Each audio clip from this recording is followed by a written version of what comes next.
Este es un tema muy interesante porque, bueno, tuvimos la oportunidad de tener este inicio casi de incubadora con las charlas de Tweedy Howe de Nueva Zelanda, y un poco ella nos hablaba justo de este modelo que hicieron allí en el Museo Nacional de apoyo a emprendimientos culturales en el área patrimonial, porque el Museo Nacional en el que ellos trabajaban, es un museo de patrimonio cultural de Nueva Zelanda. Y a partir de ahí, un poco, ese ha sido un tema que, en este caso con el NPC, a ese enorme potencial que tiene el patrimonio, y que en el caso del Ecuador y que en el caso de la región austro y que en el caso de la Azuay y de Cuenca es tan importante, ¿no?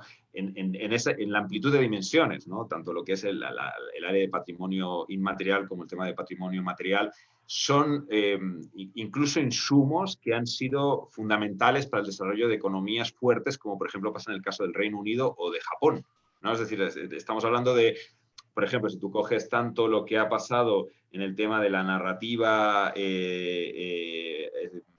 anglosajona, con todo su aparataje de mitos y leyendas, o en el caso de Japón, cómo todo este patrimonio lo han vuelto luego base de lo que ha sido la producción manga, por ejemplo, el anime, es solo una muestra de las enormes posibilidades y del enorme peso que tiene el patrimonio en el patrimonio representada, ¿no? Es decir, está el sustrato de la identidad, de la herencia que tenemos, y eso es solo una parte, ¿no? Luego, en el caso nuestro concreto aquí, las fiestas populares, los sitios arqueológicos, la gastronomía, hay muchos elementos que son fundamentales y que un poco lo que he podido conversar hasta ahora y lo que vemos es que requieren quizá nuevos enfoques desde una óptica tanto de modelos de gestión como de modelos de negocio, ¿no? Es decir, nuevas maneras de ver cómo realmente esto lo podemos vincular desde una perspectiva de desarrollo.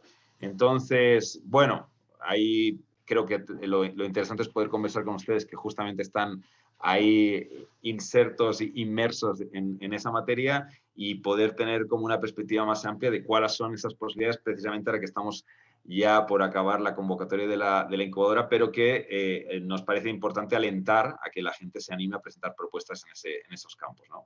Así que nada, Mauricio, Gaby, muchas gracias y tiene usted la palabra. Bueno, muchísimas gracias.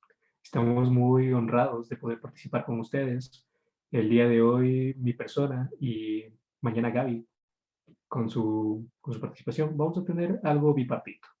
Es decir, me voy a encargar de un segmento de la línea patrimonial, específicamente del patrimonio cultural inmaterial, mientras que Gaby va a tener una contraparte con respecto al patrimonio edificado y el patrimonio material. Espero que sea de su grado. Y a su vez agradezco esta oportunidad y a un amigo muy grato, lo veo aquí presente, Juano, desde Montevideo. Te doy un abrazo desde acá. Saludos desde Cuenca y bienvenido. Bueno, voy a comenzar con mi presentación.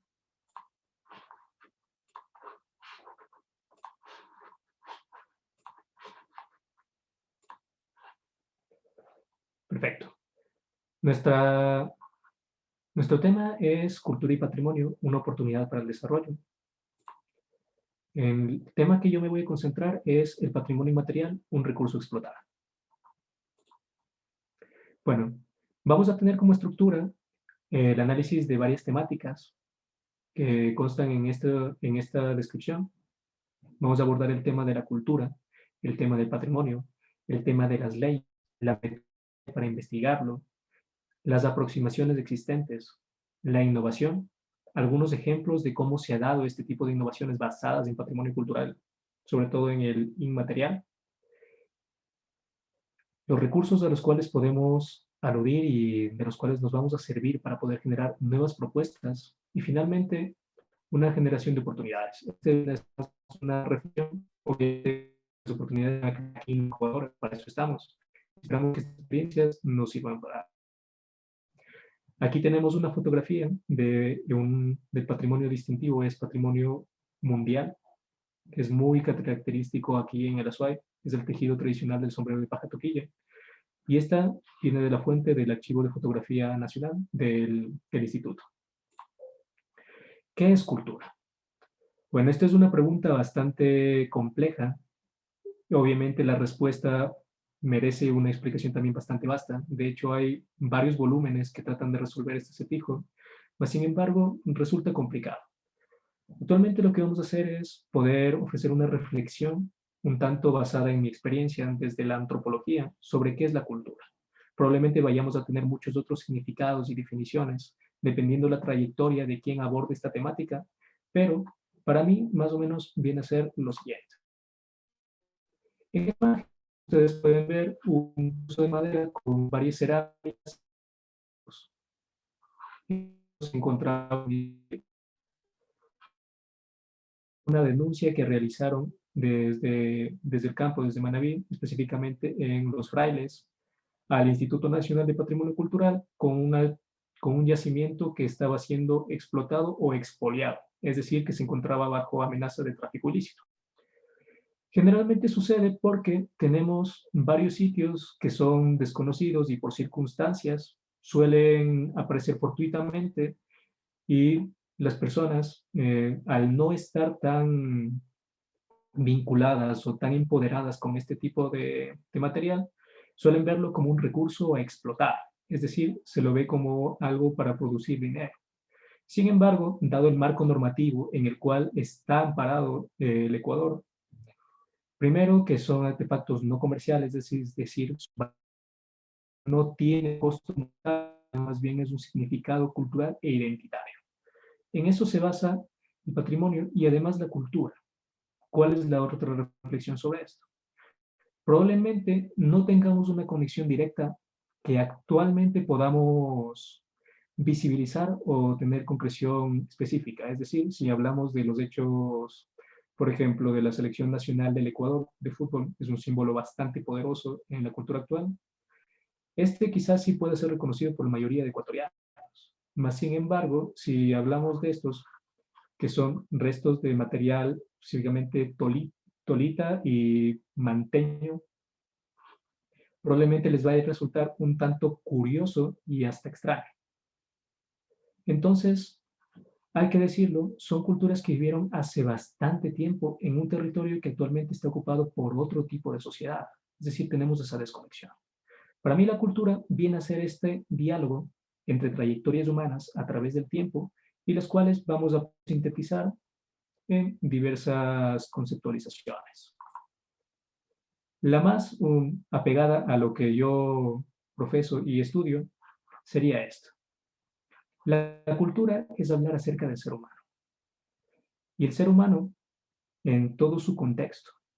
Para ello, la definición más corta y más sintética que podríamos presentar el día de hoy es el estudio de la humanidad en su interrelación entre individuos y su contexto ecológico.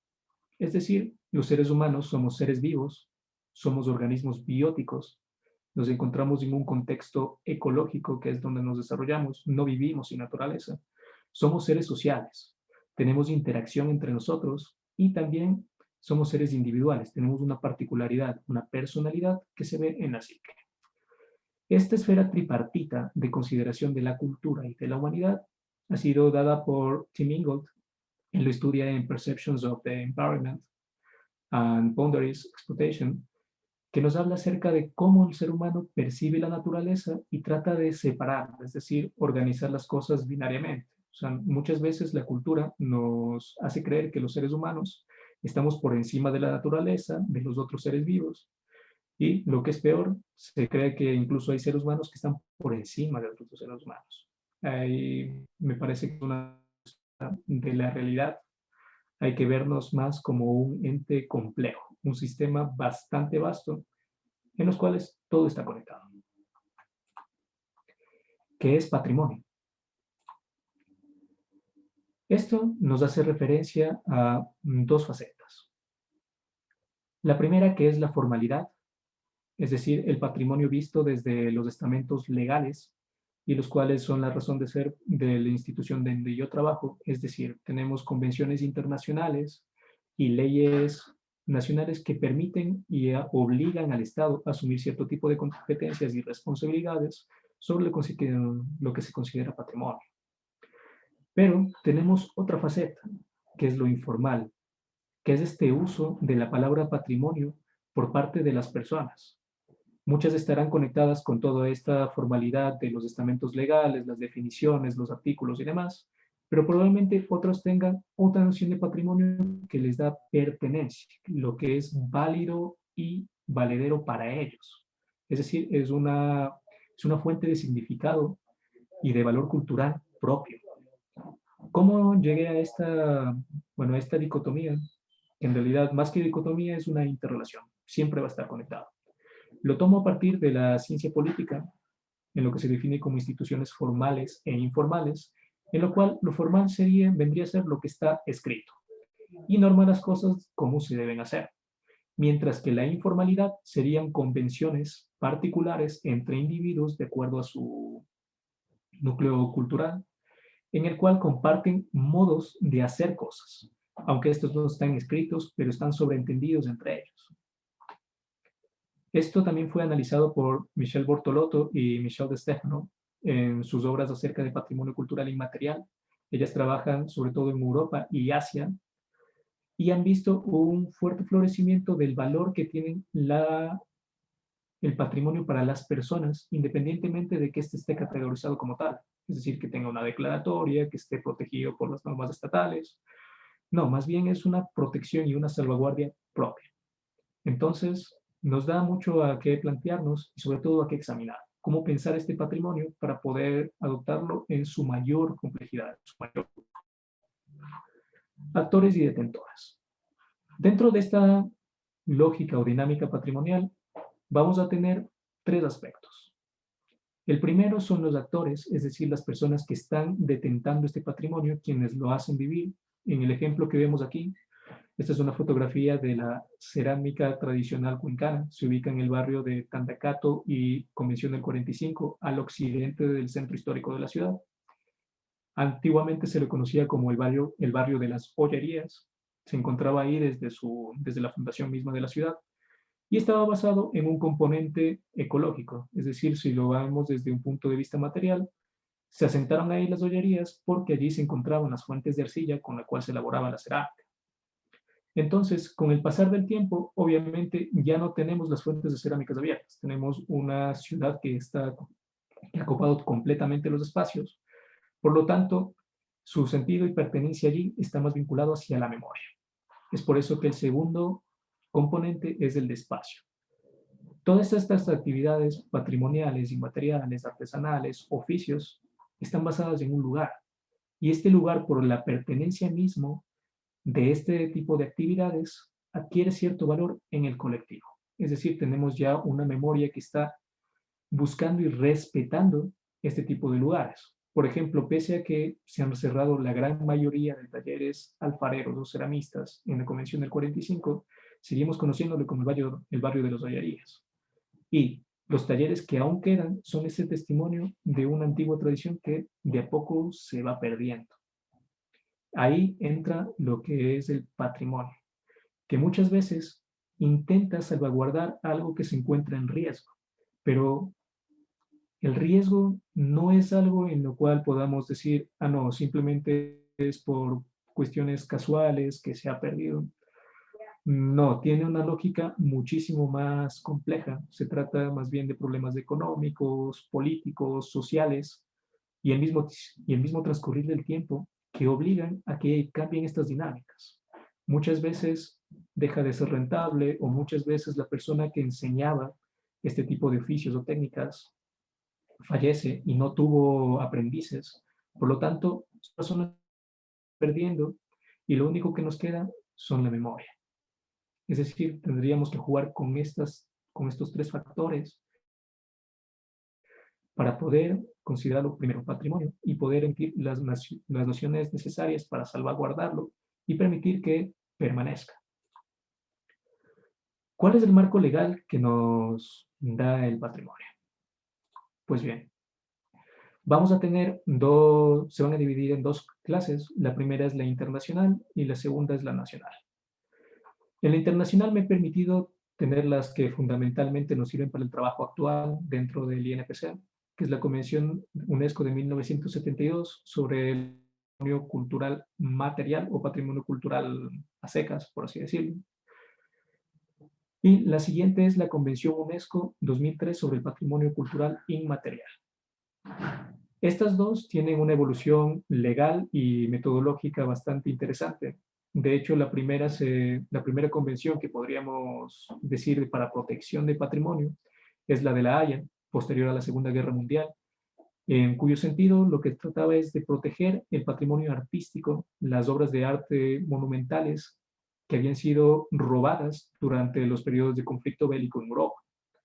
Entonces, esta noción de protección, de cultura, de opción, fue evolucionando hasta poder hablar posteriormente de patrimonio. Y este patrimonio en un inicio tenía una vinculación muy apegada hacia lo material, hacia lo edificado, hacia lo tangible, y las reflexiones dieron a que esto quizás no cubría todo el espectro vasto de lo que podría considerarse patrimonio. Posteriormente comenzamos a hablar de folclore, sobre todo por movimientos bastante fuertes, como bien lo dijo Joaquín, acerca de movimientos culturales en el Japón. Sobre todo trataban de visibilizar cómo adaptar esta categoría que no se ajustaba dentro de lo permitido o dentro de lo expuesto en la Convención de 1972. Por lo tanto, para el 2003, todo este tipo de diálogos converge en la Convención del PCI. Ahora, en el ámbito nacional, el Ecuador tiene una evolución también bastante interesante, sobre todo en la normativa legal.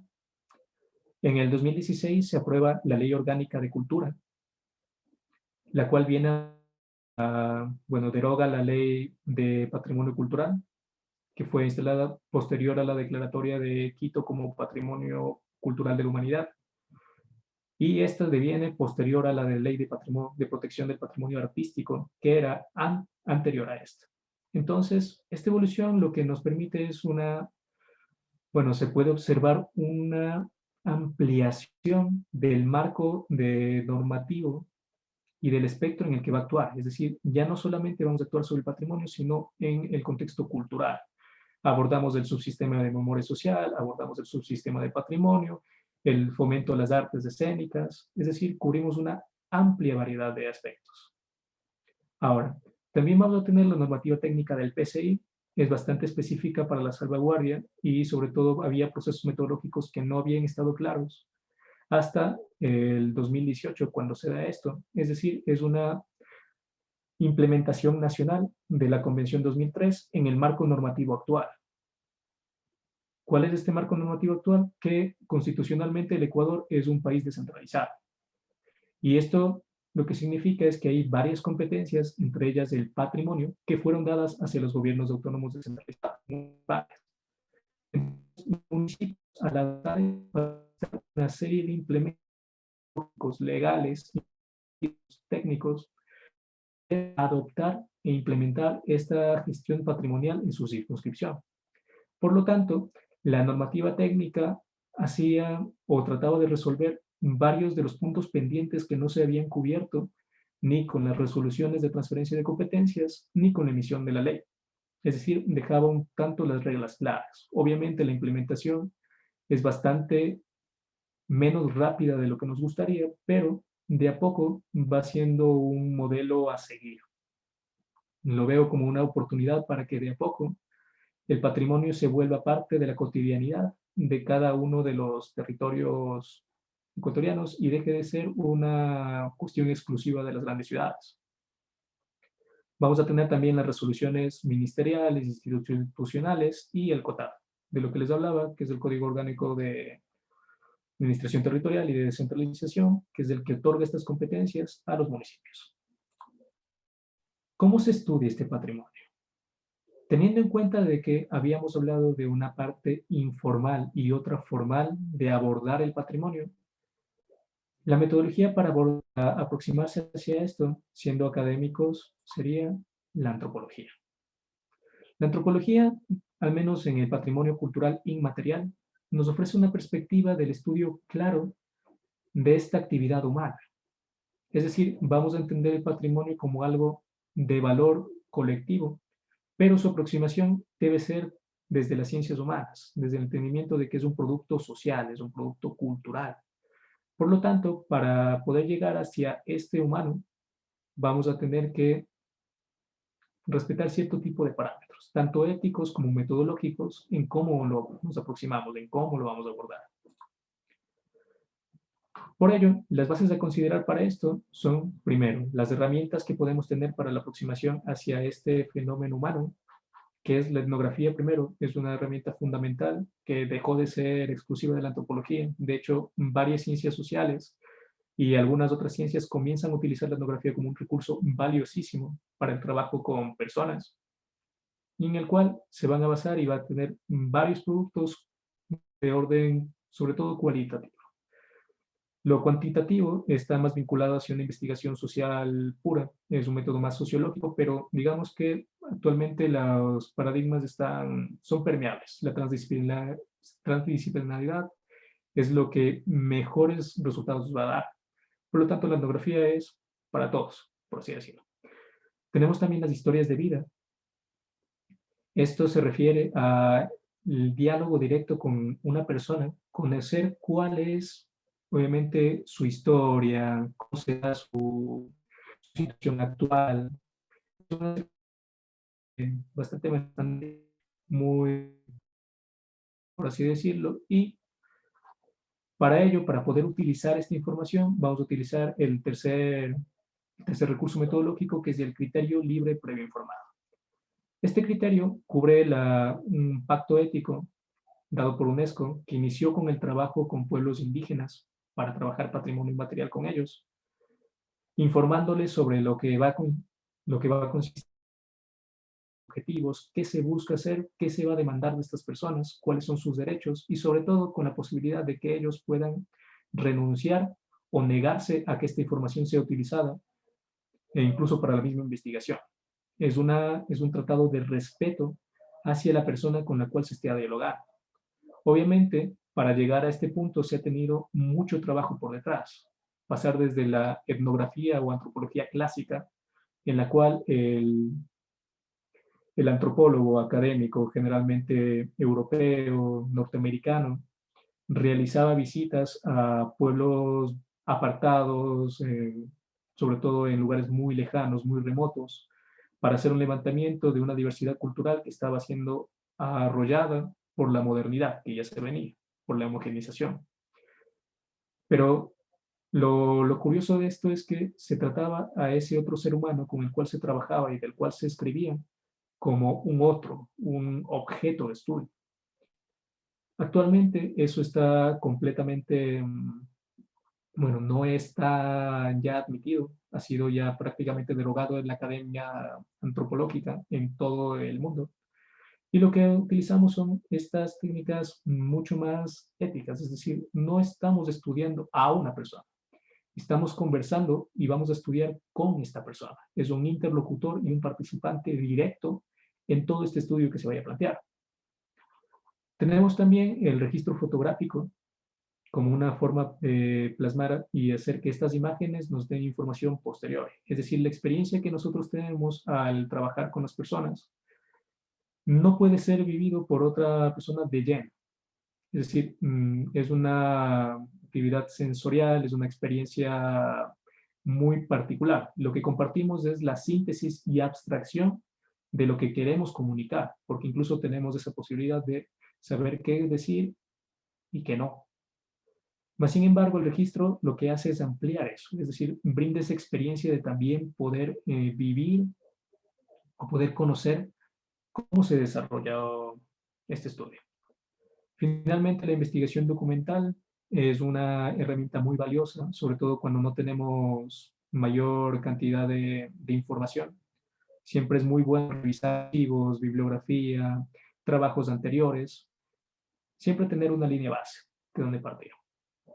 Las bases a considerar son siempre el respeto hacia las personas con las que se trabaja, el diálogo entre interlocutores, es decir, estamos hablando entre dos personas iguales, tanto el antropólogo, sociólogo, el experto social, quien esté haciendo este estudio, como la persona a quien se va a entrevistar, con la que se va a conversar, van a tener las mismas capacidades, las mismas dinámicas y el mismo derecho de intervenir en esto.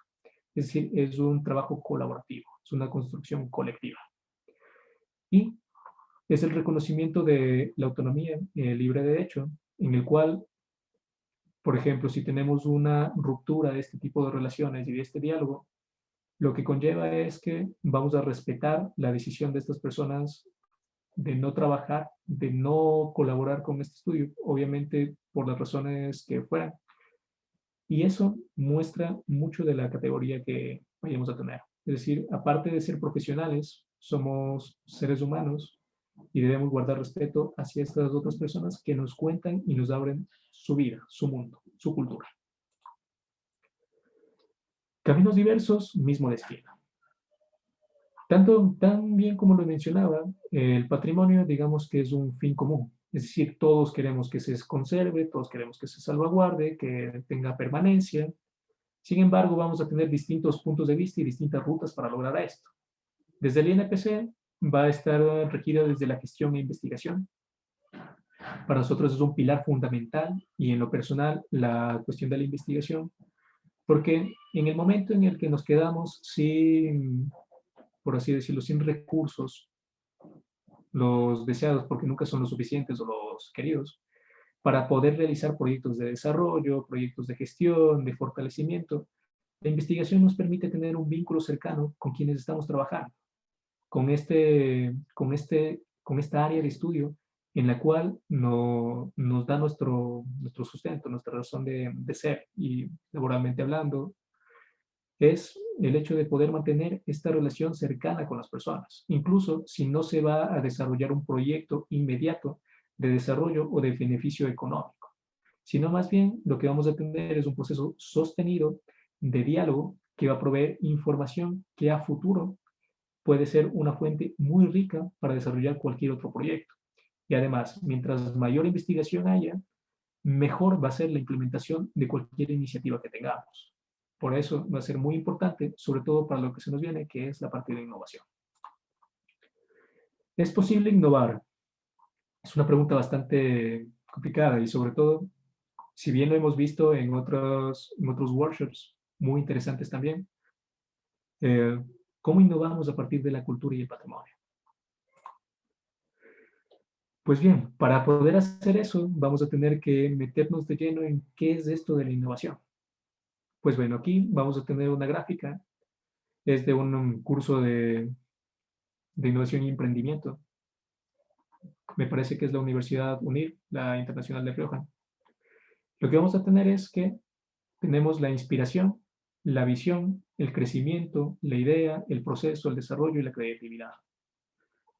Tal como está descrito en esta imagen, lo que vamos a tener es que cada uno de estos componentes van a darnos la innovación. Sin embargo, como podemos ver, no tenemos conectores gráficos que digan cuál se conecta con cuál es el proceso a seguir. Y esa es la cuestión, no hay una receta. Depende mucho de cómo se den estas ideas, cómo las vayamos a procesar, qué herramientas vayamos a tomar, cuál es nuestra visión, qué queremos, cómo los desarrollamos, con qué herramientas contamos. Es un proceso complejo, complicado, pero de una u otra manera hay ejemplos de que se puede. La innovación trata acerca del mejoramiento de un proceso ya existente o la implementación de algo completamente nuevo. Sobre todo está muy vinculado al mundo tecnológico. Es decir, las grandes revoluciones industriales nos han mostrado cuáles son los procesos de innovación que marcan un paradigma y una coyuntura crítica. ¿Qué quiere decir esto? Que es un punto de no retorno. Cuando se dio el paso hacia la máquina de vapor, que fue el invento que le posicionó tecnológica y económicamente al Reino Unido, antes de la innovación posterior y actualmente la más en boga, que es la de la tecnología de la información y de la comunicación, todos estos pasos tecnológicos han marcado pautas de desarrollo abismales. Es decir, vamos a tener una cierta fascinación con este tipo de tecnologías, pero muy probablemente no vayamos a tener una revolución de innovación cultural. No se ha dado aún. ¿Por qué es esto? Porque simplemente la cuestión ha estado muy anclada hacia los movimientos económicos, es decir, el que crea tecnología muy probablemente no sea el que la vaya a explotar. Demanda muchísimo capital, muchísimo tiempo, la involucramiento y la incorporación de muchos otros actores. Por lo tanto, es complicado. Más bien, la cuestión acá es que vamos a trabajar y abordar la innovación de una manera distinta. Es decir, va a ser un mismo florecimiento de ideas, pero no apegado al paradigma común, que es este paradigma tecnológico. Acá tenemos una foto bastante bonita. Este es Apple.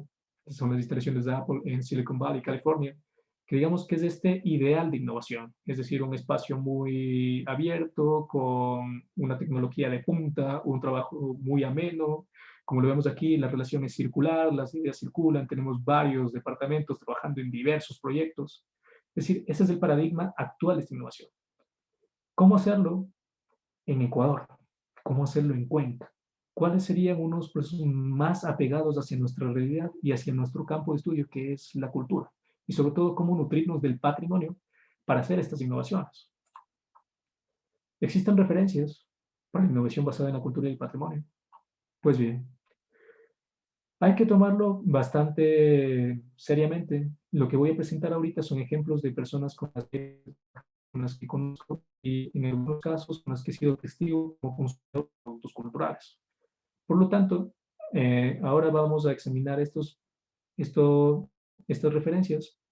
Quiero que lo pongamos bastante atención y sobre todo, obviamente, nos va a permitir ver cuál es la viabilidad de ciertas iniciativas que se pueden generar en esta incubadora y cuáles son las ideas que podrían calar o coincidir con lo que se ha hecho aquí.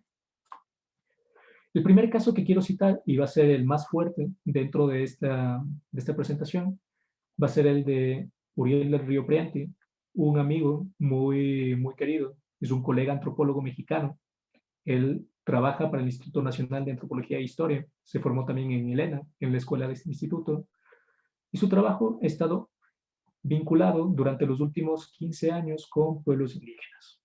Es también fotoreportero y se especializa y tiene este recurso para poder contar estas historias. Es decir, además de realizar la investigación antropológica y este abordamiento con grupos humanos, también tiene la facilidad y la habilidad de poder retratarlos de una manera muy artística, muy estética, de mucha calidad, con la cual puede él generar varios productos muy interesantes. Sobre todo con el hecho de exposiciones, ha tenido ya exposiciones bastante movidas, muy llamativas en Estados Unidos y Francia. Y lo que él hace es explotar estas dos cosas, tanto su labor como antropólogo, como de fotoreportero y de fotógrafo. Uriel, con lo Villárica o Virrárica, o pueblo huichol, se encuentran al occidente de México.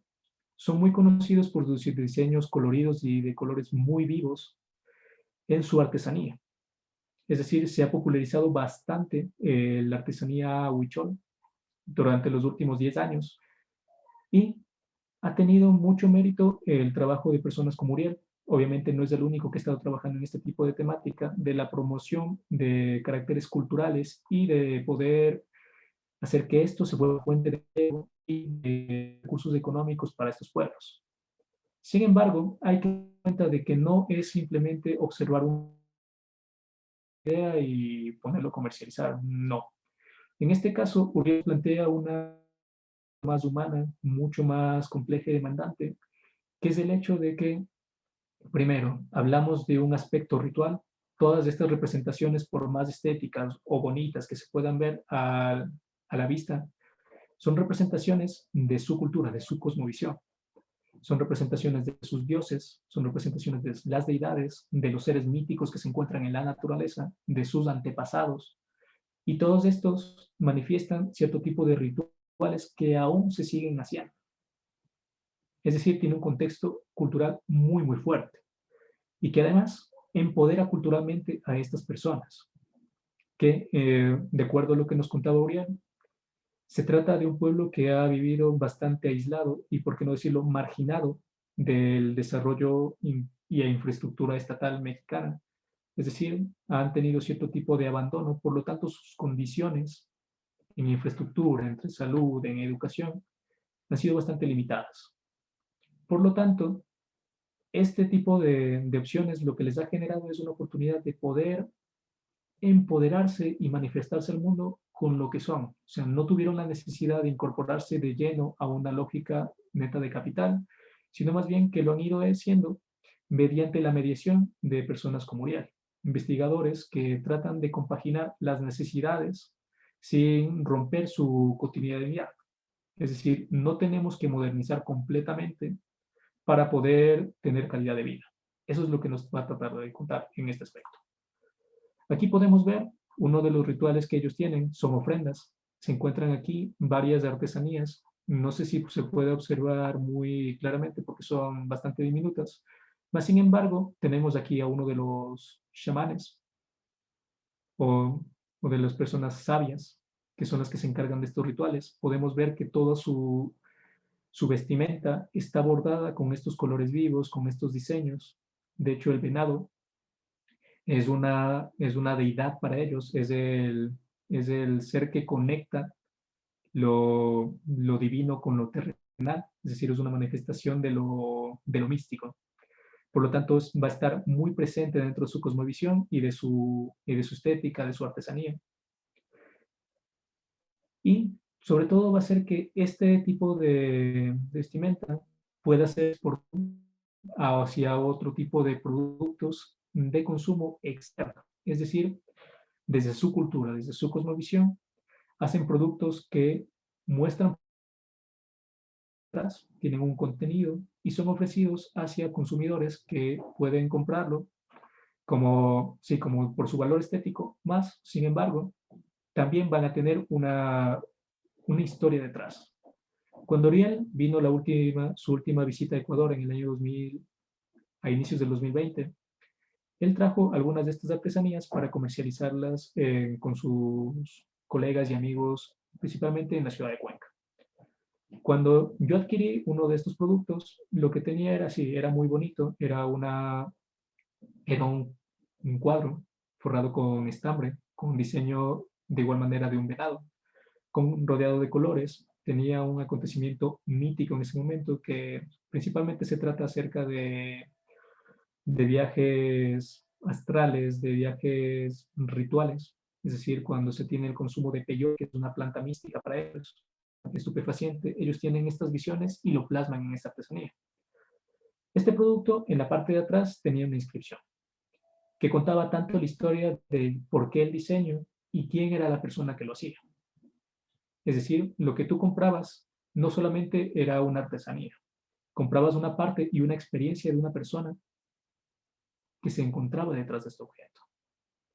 Es muy llamativo, me impactó bastante. Y sobre todo, este ha sido el trabajo de Uriel. Poder difundir cómo este tipo de obras se presentan propuestas, tanto para el desarrollo comunitario como para la innovación a partir de aspectos cotidianos.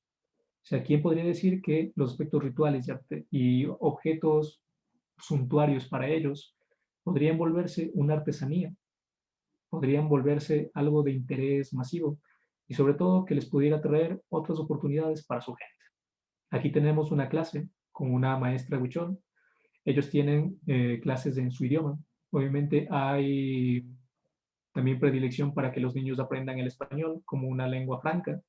Mas, sin embargo, existen todavía adultos mayores que no hablan español, simplemente hablan birrárica o huichol. Es decir, se tiene un empoderamiento muy fuerte a nivel cultural. Finalmente, este tipo de ideas y este tipo de historias son contadas por Uriel. Aquí tenemos su presentación en la Casa del Alfarero, por una invitación que le había realizado el municipio de Cuenca. Y lo que hizo fue mostrar cuál es esta experiencia para poder trabajar con los ceramistas tradicionales de Cuenca. Mostrarles cuáles son las opciones que se tiene para poder llevar un concepto hacia un objeto artesanal y que esto no solamente sea patrimonio por la producción del objeto en sí mismo, sino que tiene una historia y un contenido detrás. Como bien decía Uriel, para que estas personas pudieran mejorar sus condiciones de vida, habría que mediar mucho con su aspecto cultural. Lo que él nos contaba es que la gran mayoría del occidente mexicano, donde se sientan ellos, especialmente en el estado de Nayarit, Nayarit, son bastante desérticos. Decía que quienes recogían el agua eran las mujeres, tenían que caminar cerca de 2 horas hacia la fuente de agua más cercana, coger esta agua y caminar otras 2 horas para regresar a su asentamiento. Cuando ellos hicieron un primer intento de poder otorgarles agua a través de la lluvia, ellos se negaron. ¿Por qué? Porque primero su actividad social entre mujeres dependía mucho de este paseo de 2 horas hacia el agua, recogían, siempre iban en grupo y regresar. Y segundo, porque para ellos el agua no solamente es un recurso para consumo humano, está muy vinculado hacia deidades que les otorgan esta agua. Para ellos es una diosa la lluvia. Por lo tanto, lo que ellos hicieron fue mediar este tipo de cosmovisión. Lo que dijeron es que la misma diosa, mediante la lluvia, les estaba dando esta agua. Por lo tanto, lo que tenían que hacer era que simplemente agradecerle a la diosa por llevar esta agua ya en un contenedor y evitar este tipo de trabajo bastante demandante, es decir, 4 horas diarias para recoger agua, y dedicarlo hacia otros aspectos fundamentales e importantes, como el aspecto ritual, la educación y la producción de artesanía, que les daba otro tipo de capacidades, otro tipo de perspectivas. También lo que nos decía es que este modelo era cooperativo, es decir, no se tenía competencia entre artesanos, sino más bien que hacían una comisión en la cual una persona se encargaba de ir hacia los centros mercantiles, es decir, hacia las ciudades, recogía toda la producción de todas las personas, hacía un inventario de qué era lo que estaba llevando, el precio estandarizado por cada una de los productos, es decir, nadie tenía ventaja por sobre nadie, y cuando se regresaba, se pagaba la cantidad específica de lo que se había vendido. Obviamente, como es un proceso cooperativo, había que pagar tanto el transporte de la persona, la alimentación, todo lo que demandó que uno de ellos fuera hacia la ciudad a vender. Se trataría de una economía circular, algo bastante justo, y sobre todo compaginar estos dos mundos, tanto lo comercial como lo cultural, muy, muy empoderado. Ahora la otra pregunta. Muy interesante esto de lo birrárica con el trabajo de Uriel, pero hay más. Tenemos otros casos que podríamos explorar. Pues les diría que sí, vamos a tener otros casos y quiero ponerlos a su consideración. Ceramistas del Carchi. Este proyecto fue implementado en el 2014 y 2015 por el Instituto Nacional de Patrimonio Cultural, en su matriz en Quito. Era un proyecto de investigación en el cual se pretendía realizar el levantamiento de diseños, sobre todo arqueológicos, de la cultura Pasto-Carchi. Es una cultura arqueológica que se encuentra en las provincias de Tulcán y de Pasto, en Colombia, departamento de Nariño. Y esta cultura tiene una rica iconografía. Como podemos verlo acá, tenemos varias de estas iconografías plasmadas acá. Lo que se había implementado es, primero, un retorno hacia la elaboración de cerámica. Es decir, para el momento en el que se hizo este proyecto, no existía ya la práctica común de realizar cerámica en la provincia del Carchi. Se hicieron 2 proyectos más, uno en Tungurahua y me parece que hay otro más en Imbabura. Sin embargo, el único que tuvo la sostenibilidad, sobre todo por el compromiso que demandó por parte de las personas capacitadas, fueron ellos, los ceramistas del Carchi. Ellos se encuentran en Tulcán. Su contacto es Francisco Ponce. A las personas que les interesaría poder observar este proyecto pueden buscarlo en Facebook. Se encuentra presente ahí. Es una iniciativa muy buena. Técnicamente estuvo guiado por Fernando Espinosa, es un colega restaurador y artista.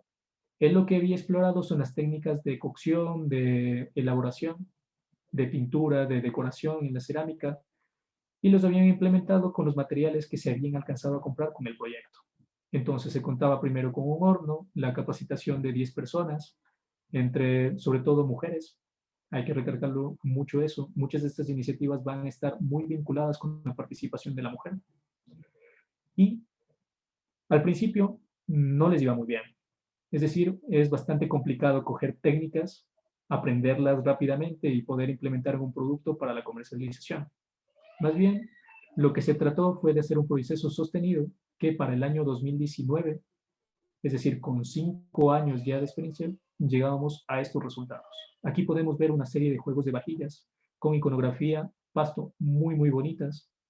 Es decir, realizar proyectos tomando un recurso patrimonial, como es el arqueológico, implementarlo en otro, como es la cerámica, y ponerlo a consideración de un público consumidor. Acá tenemos otros diseños. De igual manera, respeta mucho la iconografía, lo implementa en otro tipo y otro estilo de vajillas. Vamos a jugar mucho con lo cuadrado, vamos a tener también los cuencos muy característicos de la cultura pasto en sus 3 fases. Tenemos la Piartal, Cuasmal y Capulí. Bueno, es el negativo. Son muy característicos. De hecho, en arqueología se observa muy rica su iconografía y sobre todo su técnica para el plasmado de pintura. Y ellos lo que hacen es tomar esta misma técnica, estos mismos diseños y plasmarlo en productos nuevos, en una propuesta muy interesante, muy novedosa y sobre todo de mucha calidad. Como lo podemos ver, no se trata de simples artefactos con diseños arqueológicos, con diseños precolombinos, sino que es una cerámica bastante fina.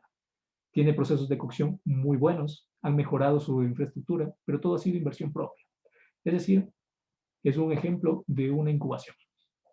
Es un proyecto de desarrollo que tiene un capital semilla, que tiene un incentivo económico, pero que al final la sostenibilidad del mismo va a depender de qué tan empoderados y qué tan comprometidos estén ellos para poderle dar con sostenibilidad. También habían intentado y tienen una línea de reproducciones arqueológicas, pero obviamente lo que más va a llamar la atención y lo que más se vende va a ser su vajilla. Pueden ver ustedes por qué. El segundo caso que quiero citar es el de Colectivo La Pampa, con su obra El Sombrero. Este fue presentado en el Festival Virtual, Escena Virtual, realizado por el Búnker Escénico, un colectivo de gestión cultural aquí en Cuenca.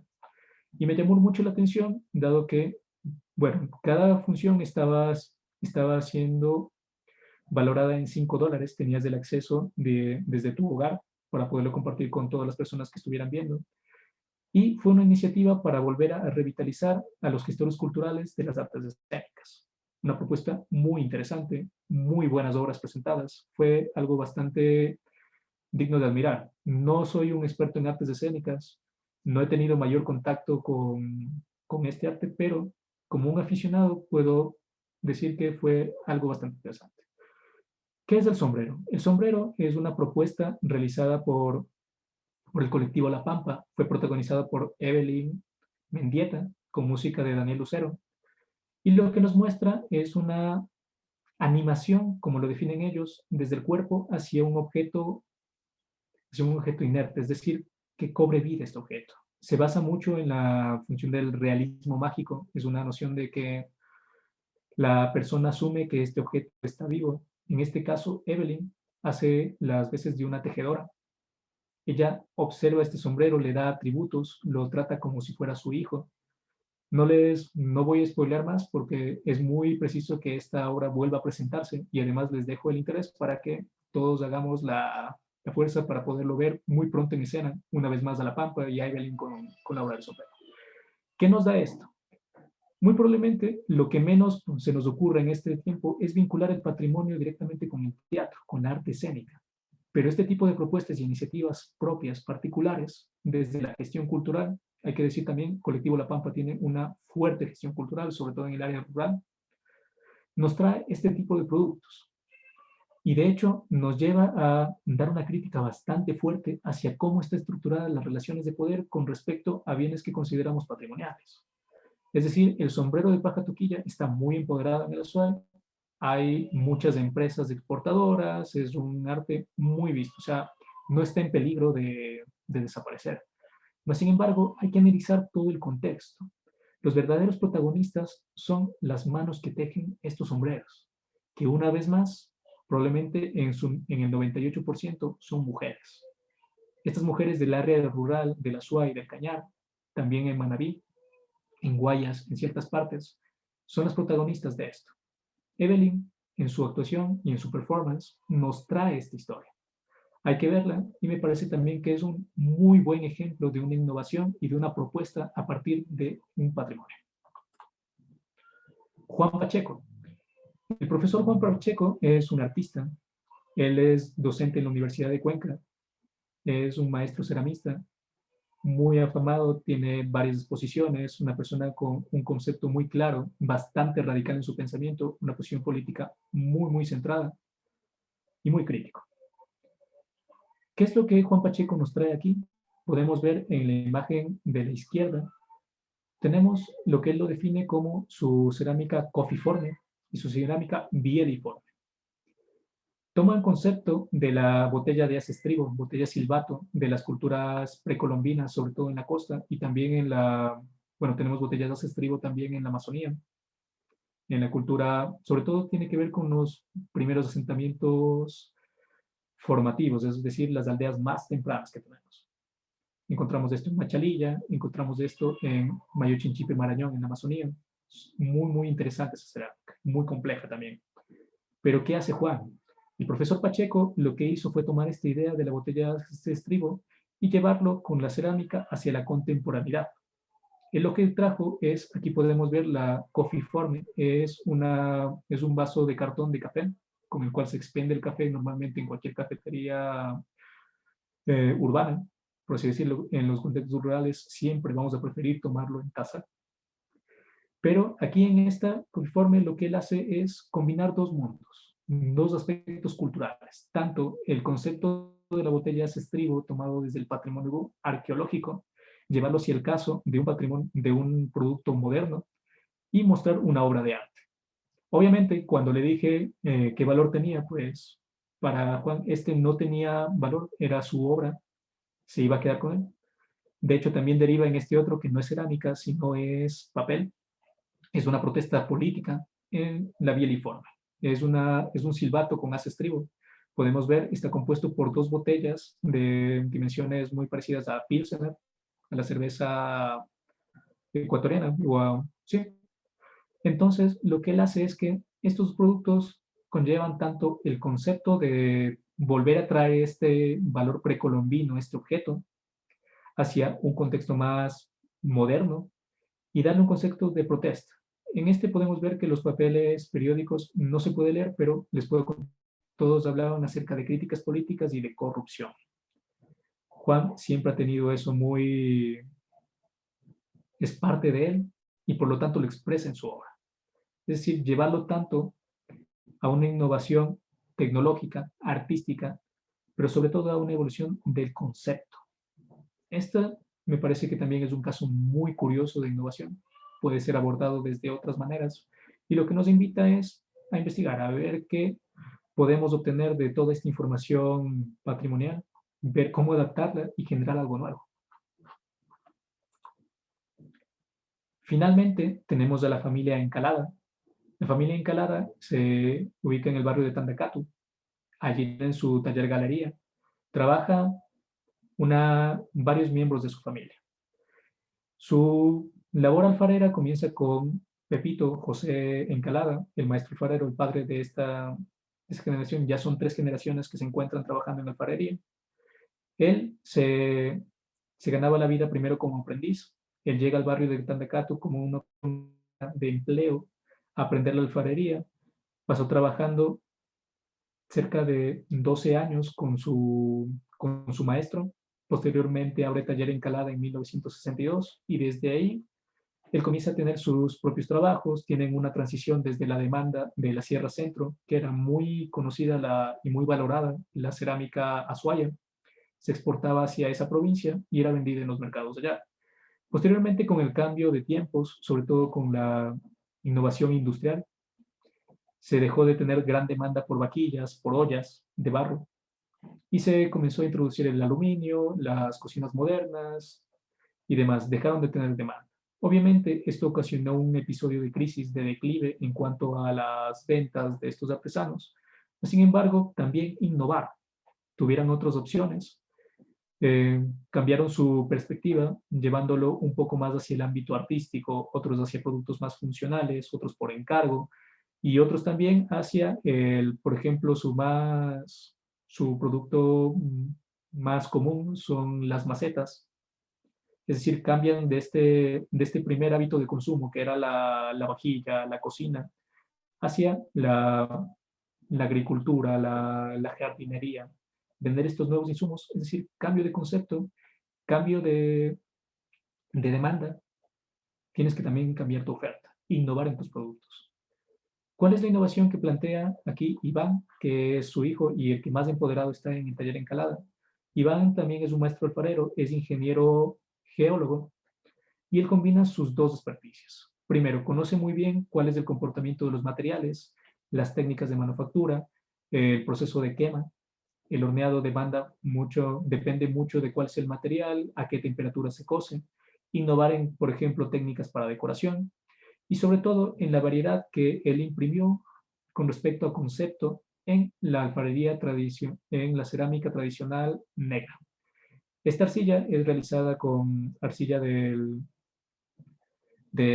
mismo barrio Tandacato, por el cual era conocido este barrio. Y lo que tiene son varios productos de arcilla completamente negra, bruñida, con un acabado muy especial. Es decir, es una técnica que se realiza completamente a mano, no es ningún barniz, sino que es un proceso de abrasión con una piedra, en la cual pule la superficie previo a la cocción y deja este acabado brilloso.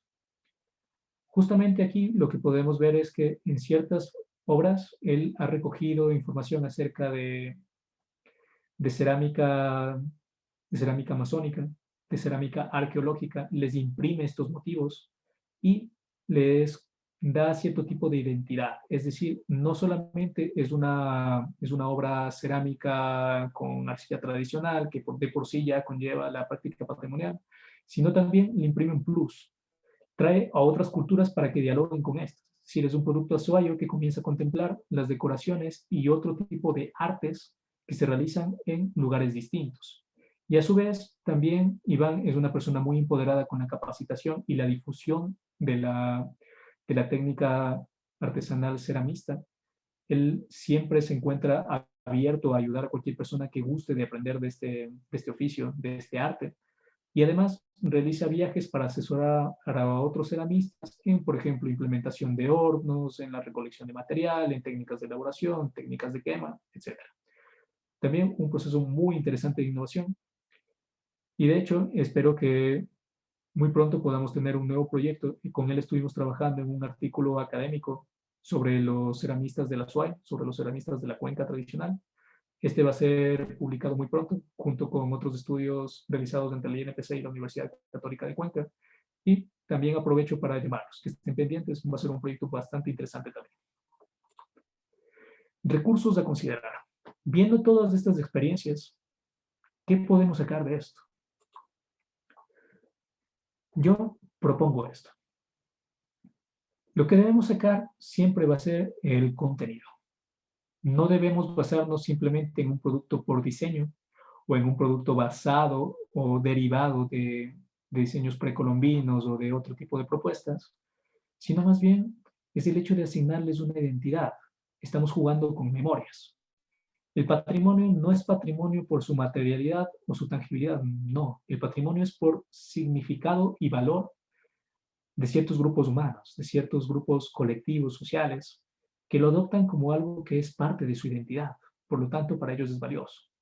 Para mí, este contenido es una parte fundamental con la cual debemos jugar si vamos a tener una idea de innovación con respecto a patrimonio cultural, es decir, respetar mucho este sentido, estos significados de los que vamos a derivar nuestras propuestas o iniciativas. Los siguientes son las historias de vida. En muchos de los casos, nuestras iniciativas van a estar amparadas en personas que tienen algo que contar. Siempre, si vamos a producir algo, hay que brindar esa identidad a partir de la persona con la que está compartiendo con nosotros ese conocimiento. Es parte de la ética de investigación antropológica, del trabajo patrimonial y sobre todo del respeto hacia alguien que te está contando y compartiendo su vida, su cultura, su forma de ver las cosas. Es decir, hay que valorarlo, respetarlo y utilizarlo de la mejor manera. Sobre todo siendo respetuoso y sincero sobre cuáles son las intenciones con las que se va a trabajar con ellos. Finalmente, el significado. El significado nos va a dar un concepto para lo que podamos producir. Un ejemplo muy, muy claro de esto es el de la artesanía birrárica huichol. Para ellos, este significado no es un objeto artesanal en sí mismo y lo venden porque sea colorido y bonito. No. Lo que ellos están vendiendo es su ritual, su cosmovisión detrás de este producto. Entonces, al ver esto, nosotros vamos a tener que enterarnos un poco más de cuál va a ser el producto que vamos a considerar o el producto que vamos a adquirir con respecto a este tipo de propuestas y ver cómo se pueden sostener. Entonces, vamos a partir del ámbito cultural. La cultura conlleva todo lo que tiene que ver con la actividad humana en sus tres formas, tanto en su psique, en su actividad ecológica y en su actividad social. Es decir, estos tres mundos van a jugar dentro de esta cultura. De allí vamos a irnos hacia la parte patrimonial, es decir, cuáles son estos aspectos de esta cultura que merecen ser vistos como algo muy importante, muy valedero, muy significativo, sobre todo que tenga que conservarse y poder estar disponible a futuro. Y basándonos en estos tres, vamos a tener creación, la promoción de iniciativa, la realización de una propuesta con respecto a esta información que hemos realizado. Y una vez más, vamos a volver hacia la cultura. ¿Por qué? Porque todo lo que vayamos a crear también es un hecho cultural, es un aspecto cultural. Es decir, esta dinámica es un ciclo, no se rompe. Lo que sí vamos a tener será la entrada de información, de materiales, de cosas que utilicemos, de otras cosas que desechemos y sobre todo que son proyectos en trayectoria, son procesos. Tienen que ser sostenibles, brindarles y analizar todas las variabilidades para poder mejorarlo, para poder sostenerlo y sobre todo que se adapte al cambio de tiempos. Un ejemplo de ello es la supervivencia hasta ahora de los pocos talleres que queda de la alfarería tradicional cuencana. No quiere decir que se encuentren en su mejor estado, pero adaptándose a las circunstancias y a las condiciones nuevas, van a seguir en su arte. Y sobre todo, muchos van a estar más apegados a ello por su convicción, por su significado y su valor personal y patrimonial. Generar oportunidades. Como bien lo vimos, esto va a depender de un ciclo de cosas. La primera es la generación de una idea. Esta idea juega tanto con el hecho de la iniciativa o la propuesta que tengamos para diseñar nuestro proyecto cultural y también con la idea de lo que es el patrimonio y su amplitud. Aquí acabamos de ver una parte, lo inmaterial y una pequeñísima parte de cómo lo arqueológico también puede contribuir a este nuevo tipo de iniciativas.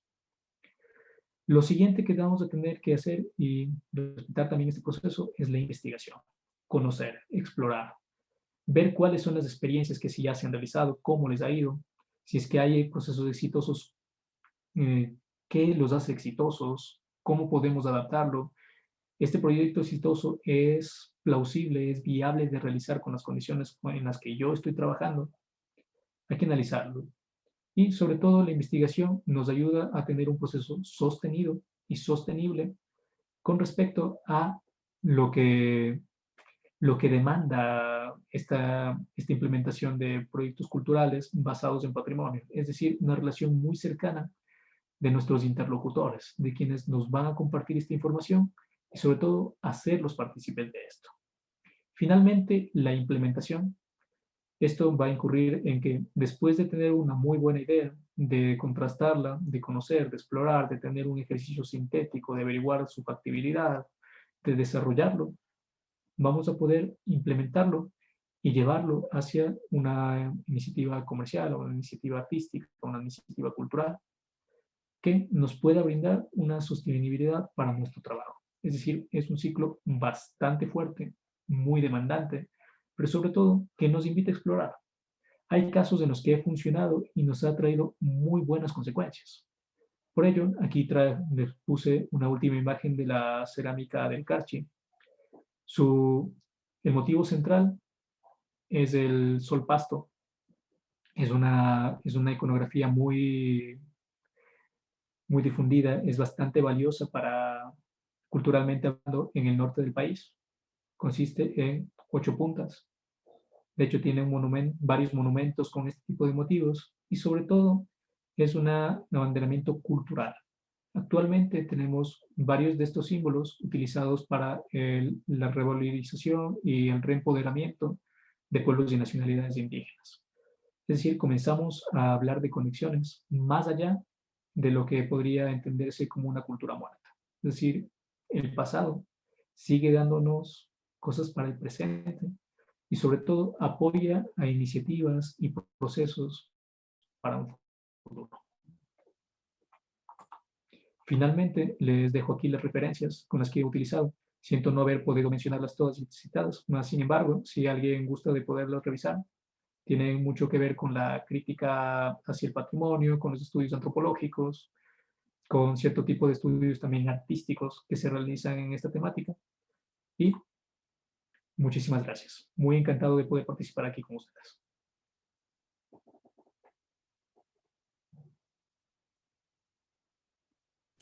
Bueno, muchas gracias, Mauricio. Ahora, bueno, vamos a esperar que nos den las preguntas de Facebook y también a todas las personas que nos acompañan aquí en el Zoom. Si es que tienen preguntas, justo ya nos llegó una de Karen Betancourt, que nos dice: buenas tardes con todos, muy buena su presentación. El tema del patrimonio cultural intangible es bastante amplio, que hay la memoria social de los adultos mayores, que es un grupo vulnerable.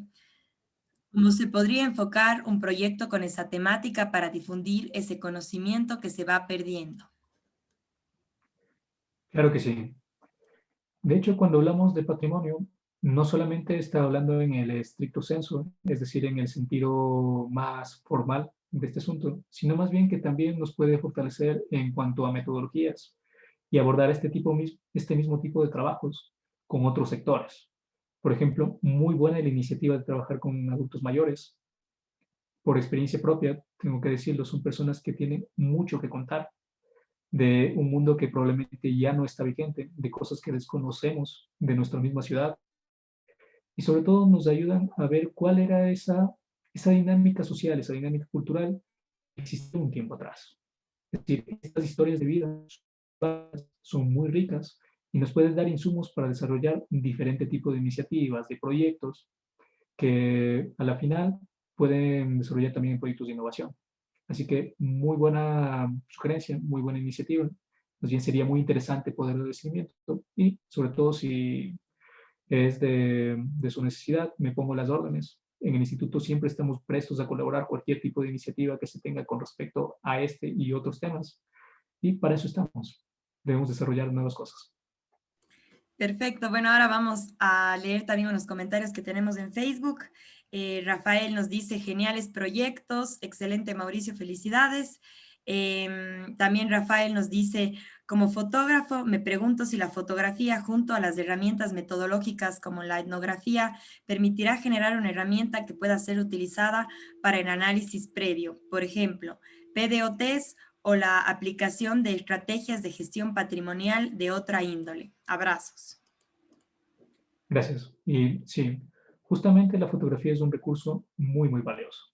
De hecho, tenemos dentro de antropología una maestría en antropología visual que se da en Flaxo, Quito, Flaxo, Ecuador. Es bastante interesante lo que ellos realizan tanto a nivel fotográfico como a nivel de films o películas, cortometrajes. De hecho, Juan Sebastián, que se encuentra aquí, es una de las personas que trabaja en este tipo de líneas. Y las iniciativas que se dan con respecto a esto nos dan otra perspectiva. Muy probablemente lo que podamos leer en un libro o en una charla puede ser muy distinto de lo que podamos sacar de una imagen. Es decir, da mucho más hacia la interpretación, hacia el entendimiento propio de lo que nos puede contar. De hecho, de una manera muy artística, la fotografía ha influenciado varios movimientos sociales, ha nutrido mucho hacia los estudios históricos. De hecho, tuvimos una experiencia bastante interesante con respecto a la memoria fotográfica cuencana. Hicimos un estudio de Manuel Jesús Serrano desde la parte antropológica, es decir, el significado que tiene su obra como fotógrafo, como uno de los principales fotógrafos del siglo XX en el Ecuador. Sobre todo, cuáles son esas historias que nos cuentan esas fotografías. Las palabras que he podido leer de Manuel Jesús Serrano, de su mano propia, fue un álbum que él realizó para conmemorar el centenario de Cuenca en su independencia. De hecho, hay que aprovechar que estamos ya a vísperas de celebrar el bicentenario de la ciudad, de su independencia. Por lo tanto, sí, simplemente son insumos que incluso pueden trascender a lo que en su momento la antropología puede interpretar. Así que también muy viable. Buenazo, nos dice, bueno, Rafael mismo, que cómo puede acceder a ese estudio de Jesús Serrano. Perfecto. Actualmente tenemos, bueno, existen dos obras. Hay Cuenca, Fotografía Patrimonial. Este no se encuentra ya disponible para adquisición porque se fueron todos, pero sin embargo, este se encuentra asequible en la biblioteca de Pumapungo. Me supongo que también debe estar en la universidad. Y el artículo que trabajamos en este año va a estar editado hasta el próximo. De hecho, por favor, si podrías enviarme un mail a la dirección que se encuentra aquí colgada, podría yo contactarme contigo y en cuanto esté publicado, es una convocatoria que realizó el Colegio de Michoacán en conjunto con la Universidad de Cuenca. Y en cuanto esté este producto realizado, podría ponerlo a tu consideración. Espero que sea también de tu grado, también que presente muchas críticas y nuevos comentarios sobre esto. Buenazo. Camila Paredes también nos dice, buenas tardes, gracias por compartirnos la información. Yo realicé una investigación sobre el potencial del patrimonio cultural y su aporte en el desarrollo turístico para la parroquia urbana de Montecristi. Ella nos pregunta si como INPC tienen algún programa para ejecutar estos proyectos, ya que en algún punto ella presentó el proyecto y las autoridades no se comprometieron. Claro que sí. Bueno, de principio puedo decir que la situación es bastante, bueno, bastante complicada a nivel presupuestario. Últimamente no hemos podido desarrollar proyectos como sí se hicieron en años anteriores, específicamente desde el 2014 para atrás. Sin embargo, lo que se puede ahora trabajar, dada la coyuntura actual y el marco legal, es poder hacer este tipo de iniciativas con los gobiernos autónomos descentralizados municipales. Ellos actualmente tienen un fondo para trabajo patrimonial, proyectos que tienen que ejecutarlos año a año. De hecho, poder acercarnos hacia estas nuevas dependencias nos asegura primero que sea más sostenible el proyecto y segundo que involucre a otros actores, sobre todo los locales. Así que realizarlo a nivel de GATS, primero puede ser una buena iniciativa. Todavía, tengo que decirlo, no se encuentra completamente implementado. Más sin embargo, poder acercarnos, si es en Montecristi, es la zonal 4.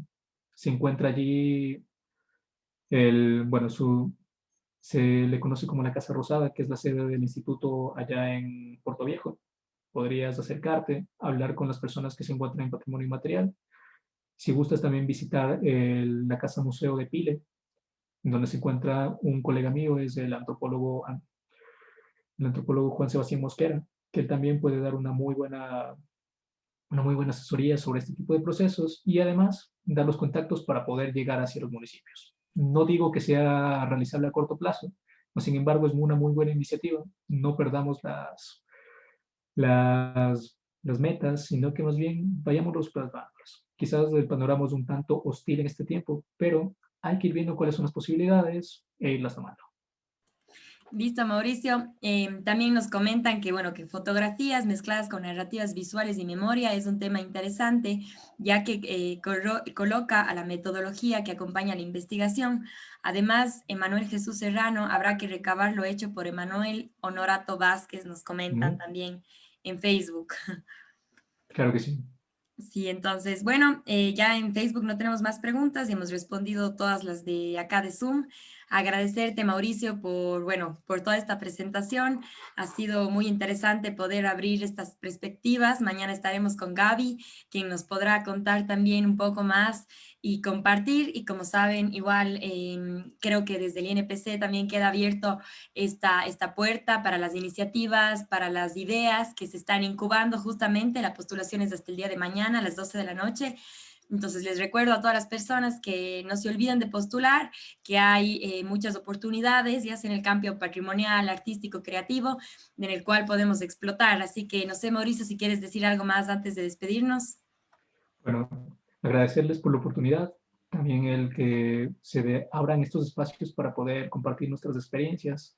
poder compartir que se pueden, que hay cierto tipo de testimonios de éxito que pueden ser implementados y sobre todo que el patrimonio se vuelva algo común para todos, que sea de valor para la gran mayoría de personas. Perfecto, entonces, sin más, invitarles también al workshop que tenemos con Lady Digio en la tarde, que vamos a hablar sobre industrias culturales y creativas. Será hoy día y mañana también, y como les decía, mañana también estaremos con Gaby hablando acerca de estas oportunidades. Así que, sin más, nos despedimos. Muchas gracias a las que se conectaron hoy. También les recomendamos que se vuelvan a conectar mañana, y también aquí en los comentarios de Facebook les agradecen mucho por esta presentación y este espacio para poder dialogar. Así que gracias y nos vemos pronto. Un abrazo, muchísimas gracias.